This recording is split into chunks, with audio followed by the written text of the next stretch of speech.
The show-off show that sits at the front of the class shouting, me, sir, me, sir, me, while other quiz shows are snogging behind the bike sheds. Tonight, we're celebrating genius with 4 of the most brilliant minds in the country. The Einstein of entertainment, David Mitchell. The Da Vinci of drollery, Dara O'Brien. The Galileo of gags, Graham Norton. And the Morecambe of wise, Alan Davis.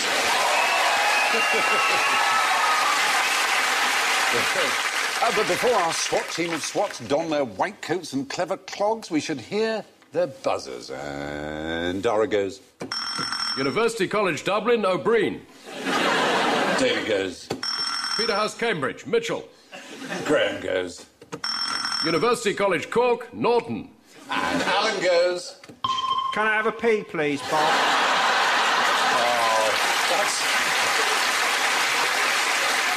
That's actually completely unfair, because Alan is, in fact, a graduate of the University of Kent, and he actually holds an honorary doctorate. So, Alan, could you press your buzzer again? We put it right.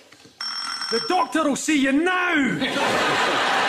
Now, we have a very difficult first question, so I'm going to give you a bit of help. What I'd like you to do, you should have a bit of tissue somewhere near you. Can't see anything. No. Have you got tissues anywhere? Yeah.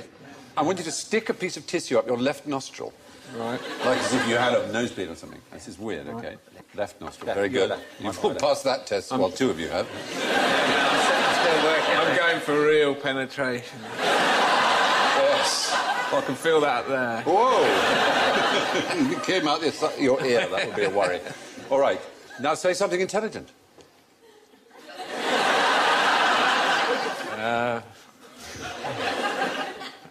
A squared equals B squared plus C squared. That's very good. Pythagoras' theorem, you know. Yeah, excellent. Well, now, what this is about... Do you breathe through your left nostril mostly, or right nostril, or both nostrils? My arse. I've always suspected that one works better than the other, but I've never kept a note of which it is. Well, you won't be surprised to hear that some people do keep notes of how people breathe. Does it not alternate? You're right, Dara O'Brien. It does alternate. It has a periodicity of 4 hours. You swap from being mostly left to mostly right. And what's completely weird is that you answer questions on different types of subject better according to which side you're breathing through. Am I going to asphyxiate about 12:30? You might, actually. That's a very good point. You are allowed to breathe through your mouth if you want to. Should we be keeping notes of when you know, of what shift work our nostrils are on? So that, it's the left will be in charge from 1 till 4. That's when I should be doing sort of maths-based things, like my tax return. If I'm going to write a poem, I'll wait till the more creative right nostril comes in at about 4 p.m. Well, actually, if you're breathing through your right nostril, you should be better at visual and spatial tasks. If you're breathing so right now? Yes, that's it. You should be good at visual and spatial things. Well, and if you block the right one, you should be better at verbal things. I know it sounds mad, but you've probably heard of the study in '89 called Unilateral Nostril Breathing Influences Lateralised Cognitive Performance by Block, Arnott, Quigley and Lynch. So why don't all sports people constantly block their left nostrils? Well, actually, you've probably seen what a lot of sports... They put a piece of elastoplast. Plaster. It's the anti-snoring little thing. They do that to wind, so they're both open at the same time, so they get maximum, I guess. And often they snort drugs as well. They don't.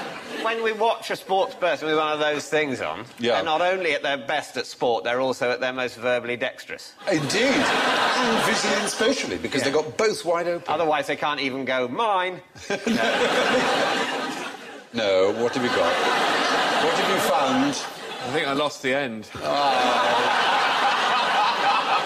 Oh, Oh, dear. It'll reappear, won't it? Somewhere. It all comes out eventually. Yeah. He'll cry it out at some point. Are these going on eBay? They could do. You want to sign it? All right. Yeah, go on. But if you I block... think I've already left my mark. Blocking the right nostril makes you more emotionally negative, it appears, according to another study. A higher score on the Spielberger State Anxiety Inventory. So if you wish to feel slightly more cheerful, don't block the right nostril. So that's why now... Now you're quite calm. Yes. You're quite bouncy and happy, aren't you? No. You see, you block the right nostril. And it's terribly sad. I'm horrified. But if you keep them in, I'm going to ask you a question that will test your visual spatial. Which one in are the we in? left. Left? Keep them in left, OK. Yeah, because it seems that the quickest way to improve your verbal reasoning is to shove a tissue up your left nostril. So let's see how these tissues have worked. Consider, right, an n-dimensional hypercube and connect each pair of vertices to obtain a complete graph of 2 to the power n vertices. Each of them? Yeah. Then colour each of the edges of this graph using only the colours red and black. That's my question, what is the smallest number, the smallest value of n for which every possible such colouring must necessarily contain a single-coloured, complete subgraph with 4 vertices which lie in a plane? 6. That is exactly what people used to think. That's amazing. Brilliant. Further. Absolutely extraordinary. Further up there, further. Yeah, until 2003, most graph theorists thought the correct answer was probably 6. I can only apologise. But... Coming in here with your old graph theory knowledge, how dare you? It's so difficult, isn't it, when you've got a busy showbiz lifestyle like yours to keep up with the graph theory? Yeah. Probably only 8 or 9 hours a day you're devoting to it now. Yeah. Well, I have to say, I've got Graham's number. 6. Have you got Graham's number? No.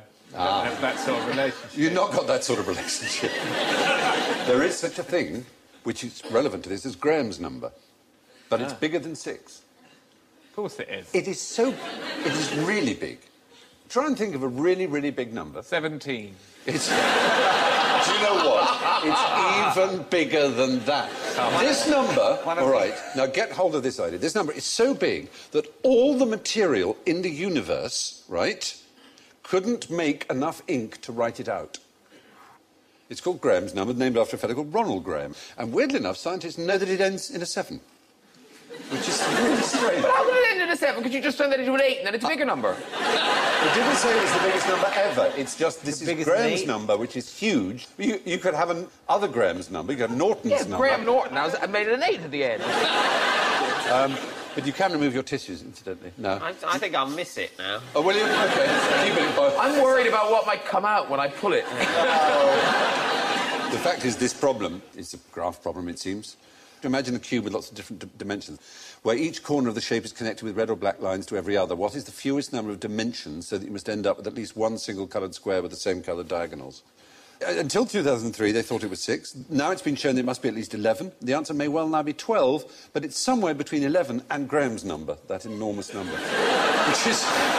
There's quite a lot of room for error, isn't there? Yeah, that's not really an answer, is it? The greatest mathematical minds in the world just don't know what the answer is. It seems... I don't understand the question. Neither do I. Neither do I I. imagine they don't either, to be honest. And they're really hoping nobody checks.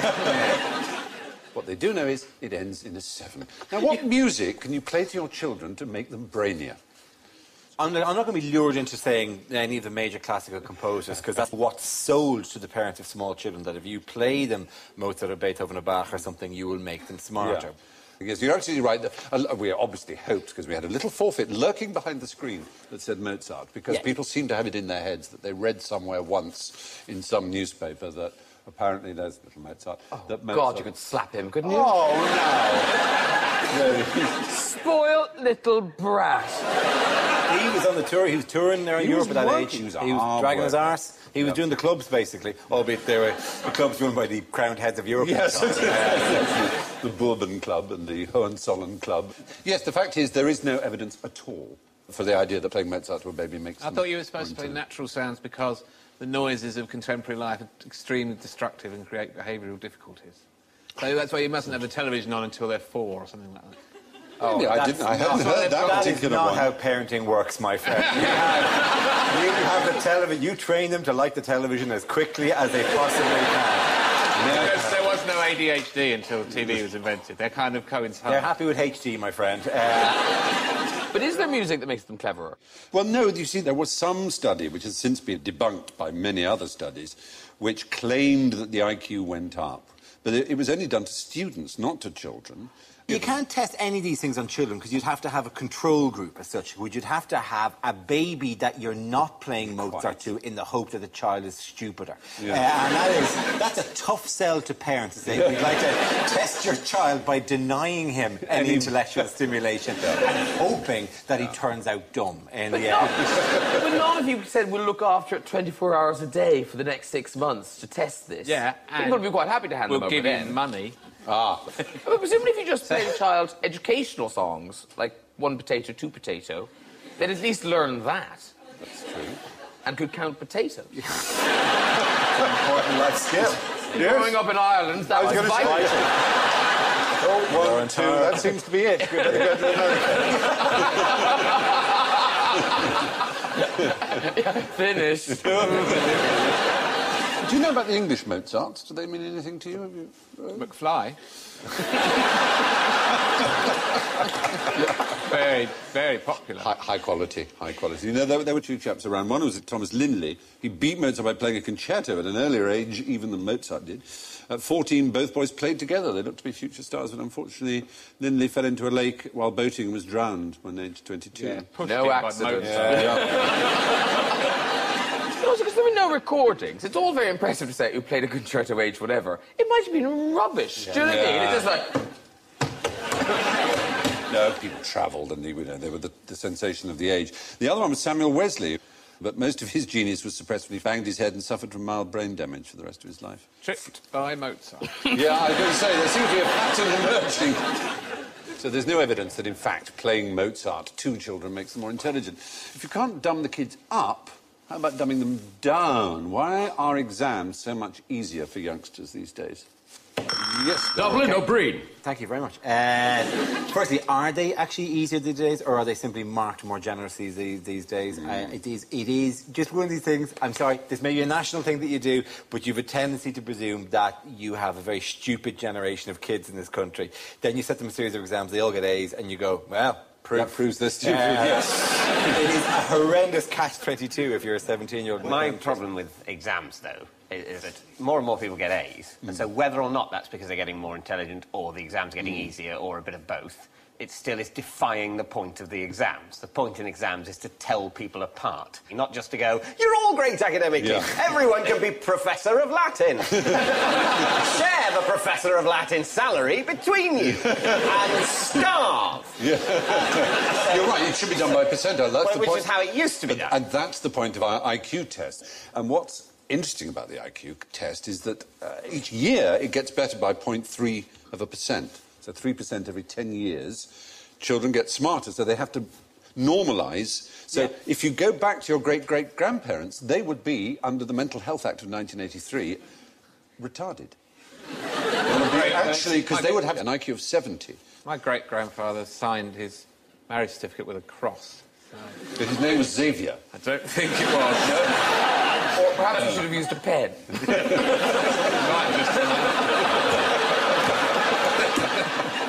But I think Mensa is at the root of all this, surely.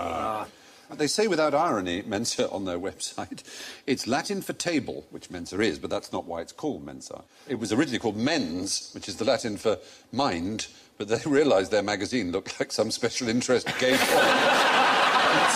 so they added an A. Already, I'm not being filled with confidence that this is being run by geniuses. It represents the round table equality of Mensa. Everyone's equal. There's no elitism at Mensa. I'd like to set up a society for people who have an IQ of under 70 and then go and try and sell them pyramid schemes. The only thing that you might say is quite sober and interesting about this thing, it's called the Flynn effect, the fact that people are getting better and better at it, is under American law, if you have an IQ of 70 or less, you cannot be executed for a capital crime. You're considered retarded, and therefore Flynn has often had to go... You know, people might have an IQ of 72, which means they're going to die, And he will say, but this was taken when he was a child. Surely. And actually, revising upwards the 100 norm, he's actually 68 or something. So he is technically retarded, and he can save lives by doing that. Quite it's a easy very to weird. throw an IQ test, I'd have thought. Yeah, but they're taken as children. That's the point. They're not smart enough to throw an IQ test. They're smart enough to realise. But they're usually Also, that is taken really as children, planning a that's the murder. If point. you're 7 going, I'll put a circle here. That means 15 years you're dead.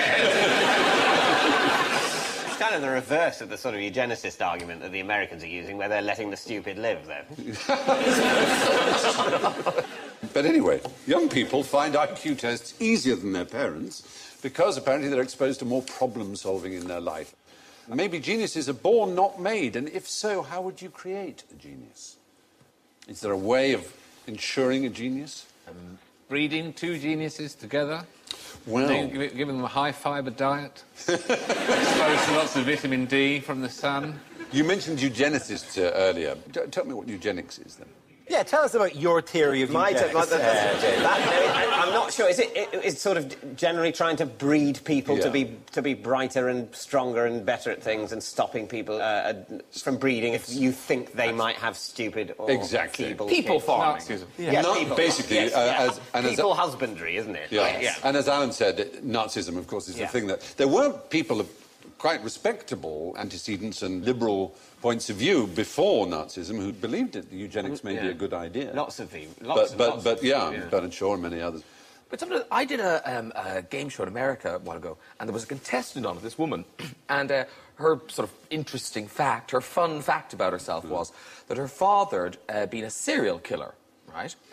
And her other fun fact was she hadn't told her husband that her father was a serial killer till after they were married. So, it's a light-hearted thing, but I'm trying to say to her now, do you think maybe your husband would have been concerned about having children, given that there's, a serial killer in you somewhere? And she went, no, he's been through similar things. His father committed suicide. And you just thought, you have a serial killer and a suicide man, and you thought that was a good gene pool to be splashing around in.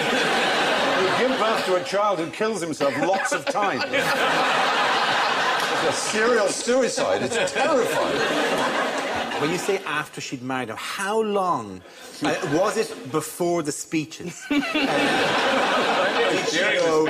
Dad's about to say a few words. This might be worth catching. This may explain why he went with orange. The only one with plastic cutlery at the wedding. Why are they wheeling your dad up to take over his face? I suppose what you'd do then is you'd have her come as a serial killer-themed wedding. Well, can we just go back to the past? And on this subject of creating geniuses, who was one of the great geniuses? Or Da Vinci. Da Vinci is exactly the man I was after. He was known to be a genius in his own time. I mean, they knew how astoundingly great he was. His brother Bartolomeo actually... Idiot. No, that's awful. This Bartolomeo married, and he decided he wanted their child to be like his brother Leonardo. And oddly enough, it sort of worked. There's Leonardo dying, and it shows he was, he was kind of worshipped almost. They realised how great he was. What's Rodney Bewes doing in the background? It's defo Rodney Bewes. He does look quite Rodney Bewes. Rodney Bewes is the Highlander, is he? What a weird, unsettling thing to discover that would be, in the context of the credit crunch and everything, suddenly to discover that Rodney Bewes was immortal. I mean, you have to imagine on the news sort of going, and today it emerged that actor Rodney Bewes has been alive for as long as time. So what is, given the things we've been talking about, where I'm pretending to know what you're talking about, I actually really don't know who Rodney Bewes is. Do you remember the Likely Lads and then whatever happened to the Likely Lads? We didn't get that in Ireland, did we? No. Well, James Bolam and I know who he is. Well, Rodney Bewes, they played a couple of... That's basically him there. All right. Leonardo da Vinci's hand. The chances of me meeting him in the future are very high. I have to say, the whole point about QI, right, is that the rest of the world talks about cultural things, reality TV and pop stars and Rodney Bewes, and we talk about Leonardo. And what you've done by coming on is we started... No, you, actually. We started talking about Leonardo, and we've arrived at Rodney Bewes. Well, that's the wrong direction. I didn't even know who he was! You're right. You're so right. I'm sorry. I was very unfair on you, Graham. I was wafting the rarefied air of Leonardo. You're right. I think that... The stink bomb of Rodney Bewes was exploded over Boy there. at the back, you're To right. me, Rodney Bewes looks older there than Rodney Bewes in our present time. So I think Rodney Bewes must, in the future, travel back in time to check Leonardo da Vinci's pulse. Make absolutely sure he's dead. Using the futuristic technology of pulse checking. The others there are all going, what's this weirdo Rodney Bewes doing? See the one on the right? He's got his head in his hands. So embarrassing. Why is he holding his hand? James Bolam. Yeah. Yes, Leonardo was such a genius. He predicted the likely lads. Because he wanted James Bolam and Rodney Bewes' turn. That's why I was going, oh, no, it's Bewes. Yeah. I think the one on the right has definitely got his hand on his head for that reason. Yeah.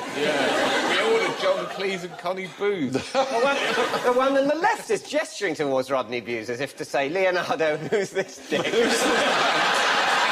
He's grabbed your hand. He's going to go, seriously? Rodney Bewes? You wanted Rodney Bewes here as a doctor? Well, that's Matthew Kelly, anyway. The one... Oh, no! Oh, don't let it be Matthew Kelly. Oh, Lord. I've now got a horrible feeling that the Brian Blessed on the end has had his head sawn off and his brain taken out.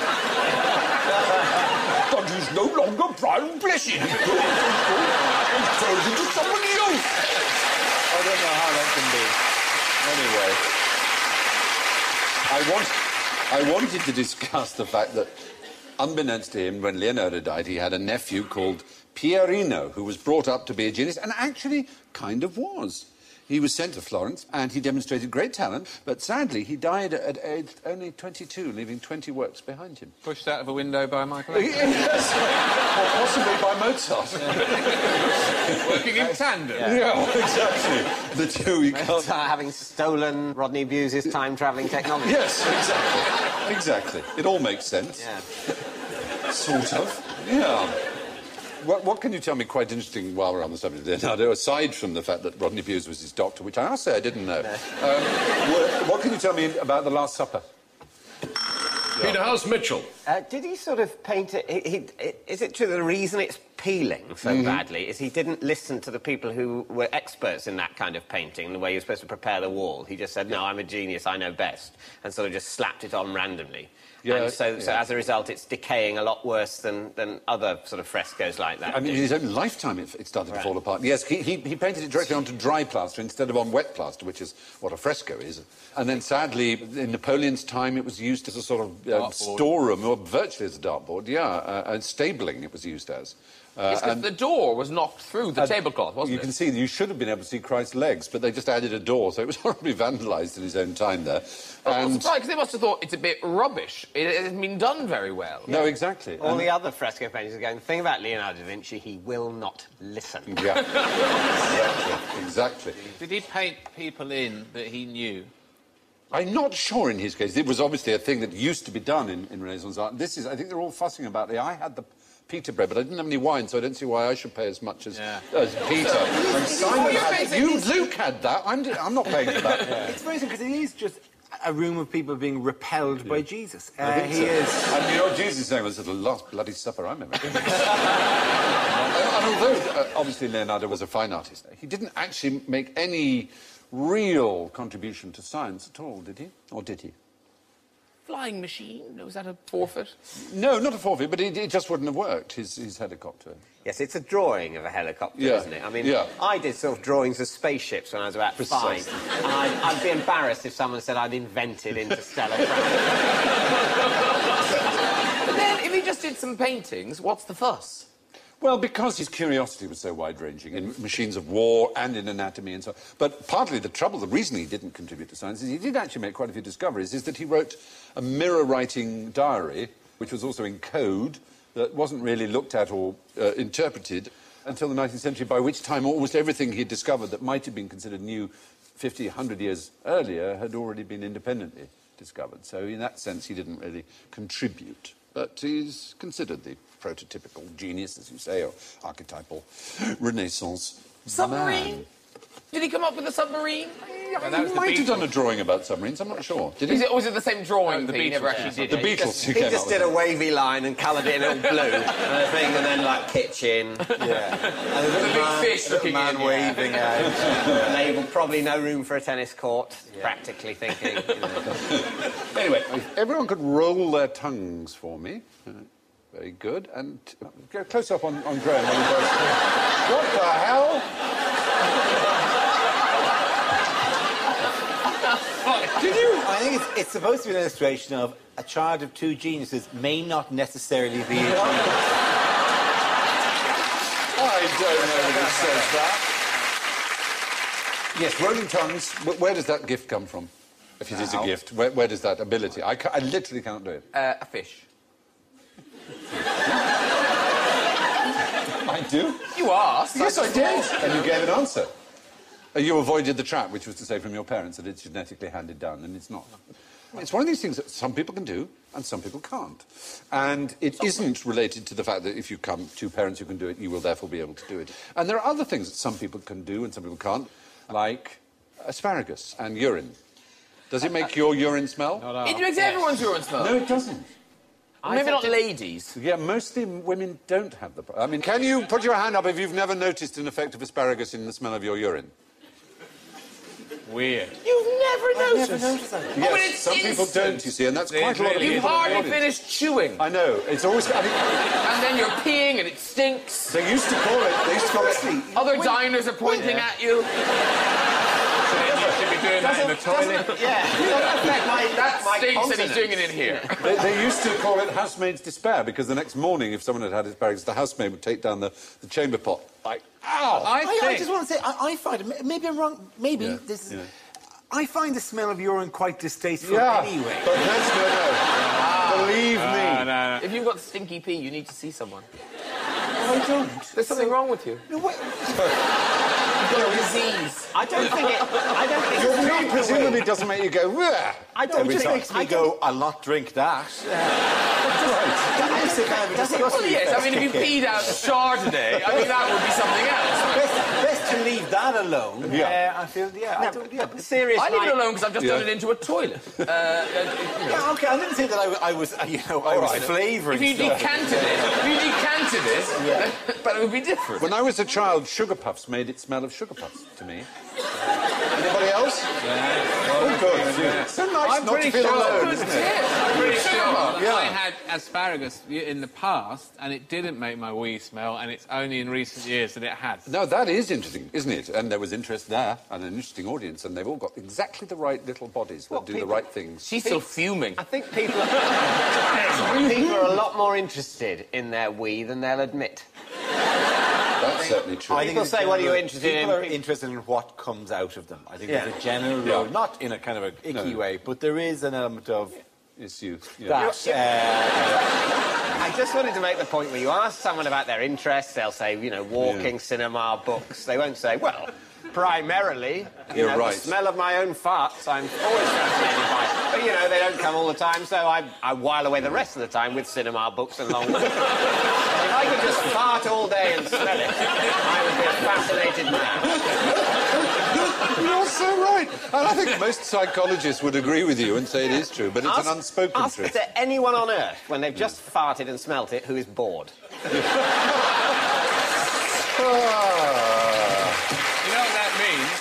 It means when you see someone reading, and they're reading a book, and if they go like that... they're not thinking about the book, they just let one go.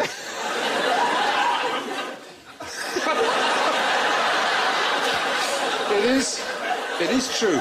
It's odd. We laugh at it, and yet it is our obsession from the cradle onwards, virtually. Anyway, despite what we're taught, the fact is a lot of these strange things like tongue rolling don't come from our parents. It doesn't follow you can if your parents can. Which was the first animal to be cloned? Oh, well, that can't be. So it's... It's not Dolly the sheep, then. No, you're right. It isn't Dolly. You've all been so good at avoiding my little honey traps. No. But I thought it was Dolly the sheep. It's not.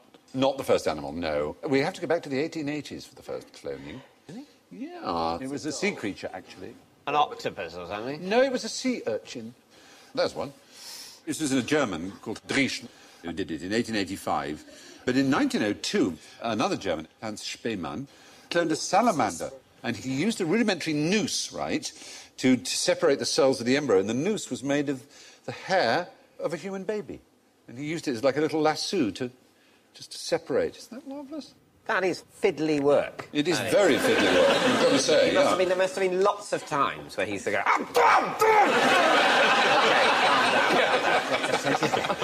Okay. Could I please have another baby's hair? Back to the baby. All the people One guinea, madam. trying to keep him calm. Would you like another? No, I don't want another coffee. I don't want Go. Do you want me to have a go? No, I don't. Oh, you're so right. But Dolly was in 1996. Dolly the sheep is the one that you cleverly avoided. But why Dolly? Why called Dolly? Do you know? It was named after Dolly Parton because the cell came from the mammary glands. Correctly, Correctington. Well done, sir. Excellent. Only points. It would be quite easy to palm off any sheep as being a clone of another sheep.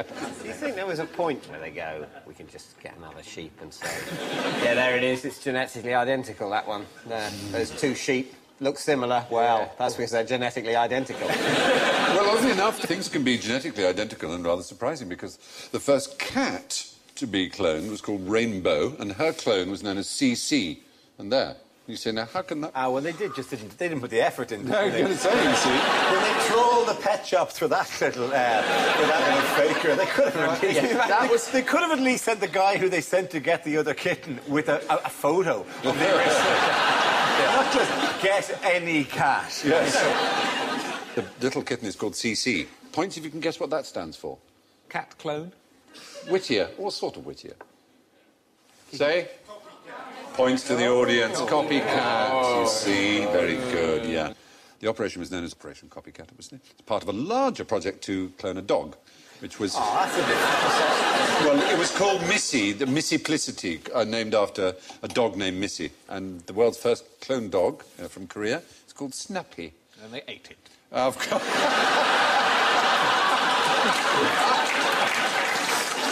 Well, anyway, the point is the first animal to be cloned was the sea urchin way back in 1885. Since then, many other animals have, of course, been given the treatment, including the first cloned cats, which look nothing like each other. No, it doesn't take a genius to know that it's time to look for some general ignorance. So, fingers on buzzers, if you would. How old are you?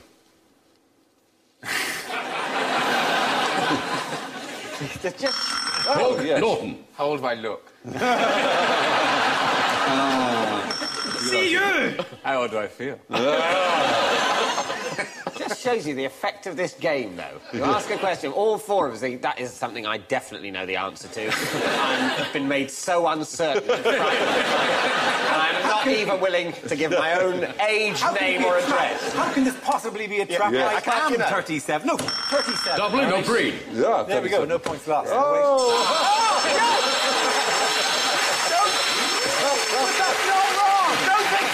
You are! We should all do it. I bet you they've got some right and wrong. Peter House Mitchell. 34, eh? 34. Oh, 34. You don't want to do this. You I'll don't do it. I've worked a grand more than 46. I'm not doing it.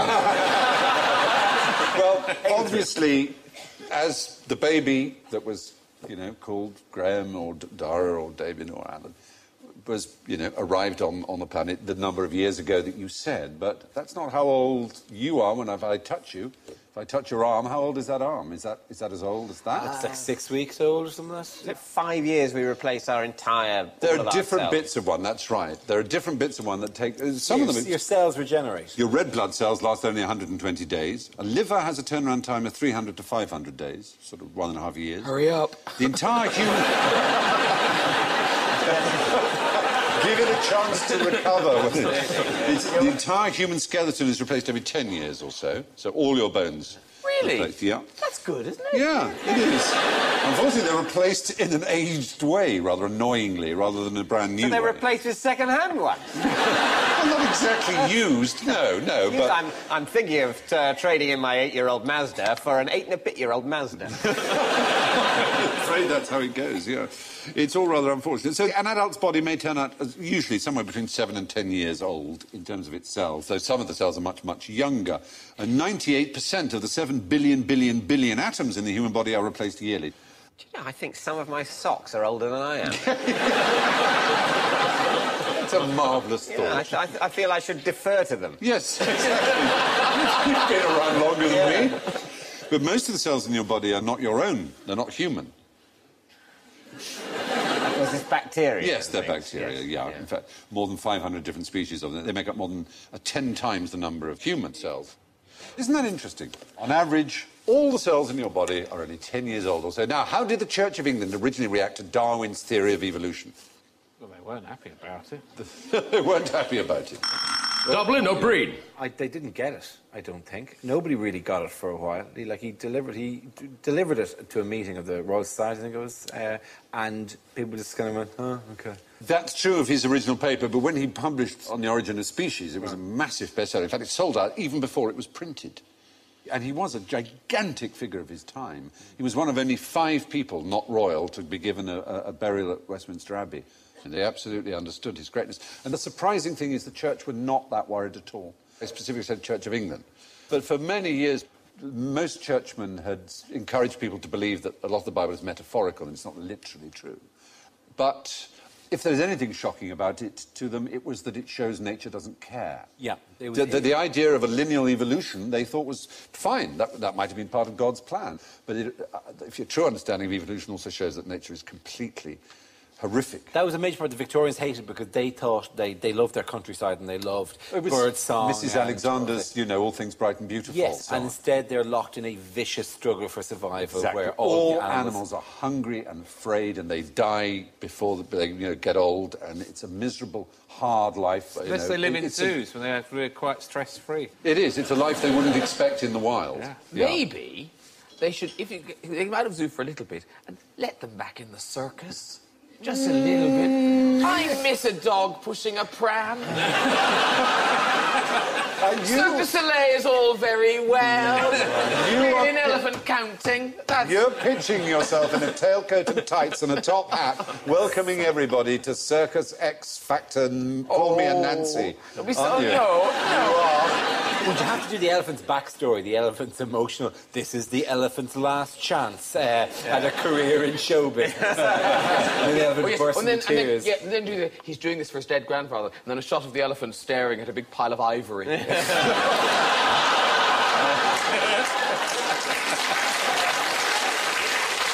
You are a sick puppy. We do some piano keys. That'll be... Oh. The man is about to play for him. Tactless. Yeah, my granddad was in show business as well. So, On the Origin of the Species was widely respected by mainstream churchmen at the time of its publication. Now, from one controversy to another, what kind of pet did Charles Cruft have? Oh, come on, I mean... A cat. Yes! You see? Very good. He did indeed. He was the scion of a thriving jewellery business in the 19th century, and he was a fine salesman, and he went into business with a man called Spratt, who made dog cakes in London. Yeah, well, I can't biscuit, really. Oh, well, dog biscuit is fine, but a dog cake is mad. You made a cake made out of dog. Oh, sorry. That would be odd. Definitely, dog biscuit sounds like it's 4 dogs, and dog cake sounds like it's got a lovely layer of dog. Oh, OK. I went fish cake, dog cake. You know, I see. No, that does make sense now. Yeah, sorry. Yeah. But he sort of founded the business of the large dog show, Charles Cruft. And then it got bigger, and they were hugely successful until he died in 1938, and sort of the Kennel Club took over. But all kinds of problems that seemed to come from inbreeding, and the sponsors withdrew. The dog food sponsor, Pedigree, withdrew. The BBC withdrew. RSPCA and a dog charity all withdrew. So this year, Crufts was broadcast live on the internet for the first time. Cat shows are much more interesting though, because cats are shown, obviously, in a similar kind of way, but in that kind of cat-independent way, where they don't seem to be really aware of it or care very much. But what they do is you lift up the cat and then you kind of essentially... Fluff it. You make it do Superman. And some of the cats in the shows, just how that cat look of... No. Yeah, two legs straight out, two legs front at the back, like whatever. You do it to your own cat at home, it's very good, because they just look disinterested. The other side of the Crufts not being on the television is that it's a real relief that Crufts isn't on the television, isn't it? Yes. I mean, I think if I was to define a terrible idea for a programme, it would be pretty much Crufts. Or then playing golf. Yes. Don't like golf. No, I don't understand why golf's on television. I love watching golf. You love watching I'm golf? absolutely passionate about You it. like... What are you watching? The golf. No, but... He hits it, and then the camera just goes, sky, sky, sky, sky, sky. It's over there somewhere. That's not on television, is it?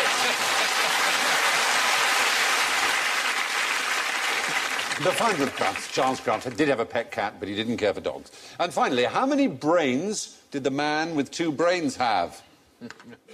2. Yes. That's brilliant.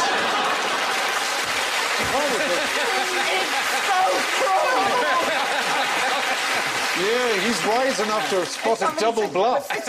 It's just the technique of the bully. You go, you hit us. And then you go, oh, what do you think I was going to hit you? I'm gonna hit you.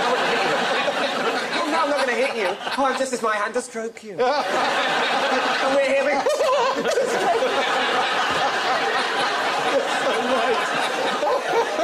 That's exactly what we do. The fact is, Dr. Michael Gershon has proved that we all have 2 brains. Your gut has its enteric nervous system, and it's the only part of our body that can operate perfectly if all connection is cut from the upper brain, from the real brain, the brain we call the brain, as it were. It doesn't have the intelligence and consciousness that a brain has, but it operates separately. So in that sense, we do have 2 brains. How bright would our stomachs be in the animal kingdom? Would they be cleverer than an octopus? I doubt it. I think they're just good at one thing, and that's preparing poo for exit. Because they basically, it's not even the stomach, it's below it is the gut. It's the greater and lesser intestine and the colon, essentially, are the bits with the brain. Like all of us, the man with 2 brains actually did have 2 brains, according to the latest thinking. The gut does act as a separate brain. So pens down and stop writing. That's it for our exam today, geniuses. Time to mark your papers. Well, my goodness, my gracious. A newcomer with -19, Graham Norton.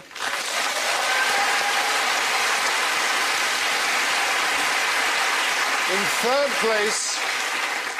place with -8, David Mitchell.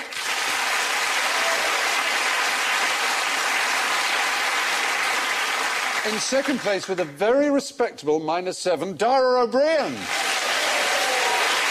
Which can only mean that today's geniuses of genius is Alan Davis with 4 points.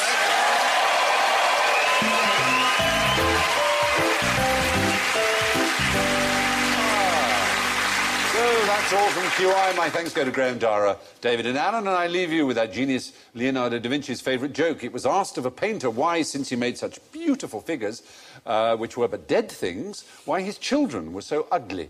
To which the painter replied that he made his pictures by day, but his children by night.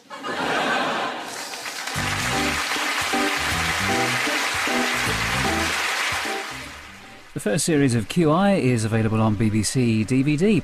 In the film next on BBC Two, A Plan to Kill the President, Sean Penn stars in the assassination of Richard Nixon.